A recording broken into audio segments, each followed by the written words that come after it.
former president of the Mescalero tribe. You know, I had something right now too, but I think I must speak from the heart. You know, I'm sitting here listening, and I'm not a bad guy. You know, I served my country in the Marines, in the Army, Iraq, and Afghanistan.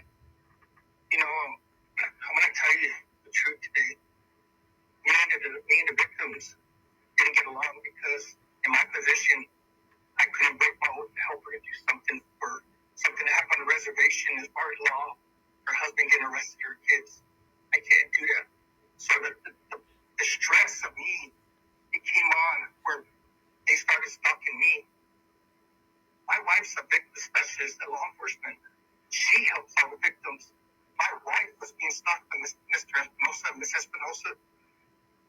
Mr. Espinosa was sitting outside my house filming.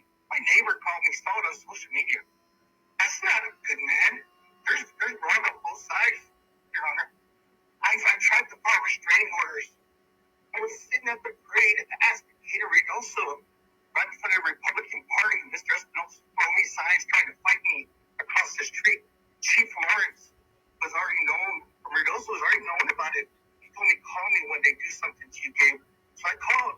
The police came and Mr. Espinosa ran off, but his wife told another side of the story. I tried to get a restraining order. I work, but I don't live on Reynoso. I live in Mescalero. There's a lot of things here that's going on. This battle between them started because they're neighbors. It's years and years. The tribe knows it. There's a lot of history here. But I'm here to tell the truth. There was 2 other tribal leaders that wanted to come speak today because of the postings of Mr. Espinosa and his wife. The slander, the bashing, just saying awful things where 26 tribal members wrote letters on them where they were both banished from the reservation. They're not both allowed on the reservation. And that wasn't my call. That was the tribe's call. You know, and things like this, just to hear this in here today, sir, there's more to this. There's more to all of this. And I know I'm going to get bashed because, you know, Mr. Espinosa wrote a statement that really hurt me. I wish Alec Baldwin was working with the president of the Mescalero tribe so he could shoot me. That's the statement written by Mr. Espinosa. The next one was a guy hanging from a noose saying, that's President Gabe Aguilar. I've dealt with this. I've seen it. And to see it here today, when Cameron called me, when he was bleeding and stabbed, you know where they rushed him to? Was to the hospital in Lincoln. So I called the police. I said, somebody going to go interview this man. I called the police department. He needs to be interviewed. He's stabbed, bleeding in surgery. ICU. And they said, well, we don't know anything about a gun. We don't even know anything. We're still trying to figure out a camera. But to me, if there was a gun, the way that the police officers are now, it would have been an all-man on duty looking for this gentleman. But there was nothing for 3 days later telling him to come turn himself in.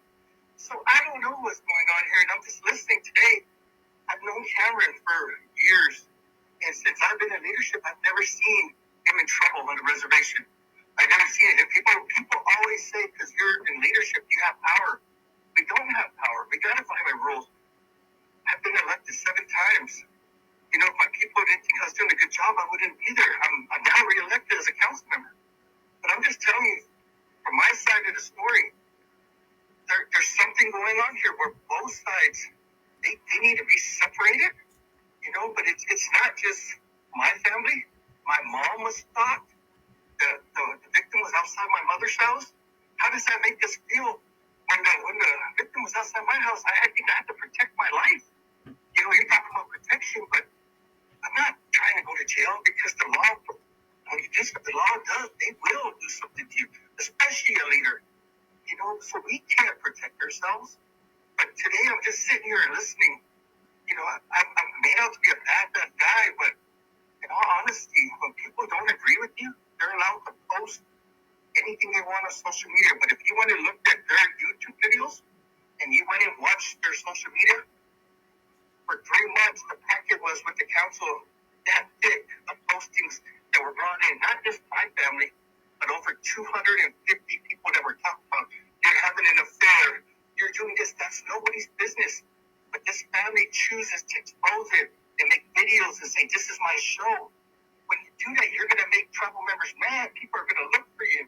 And if you say, I don't care, find me, of course there's going to be a fight. There's probably going to be more fights.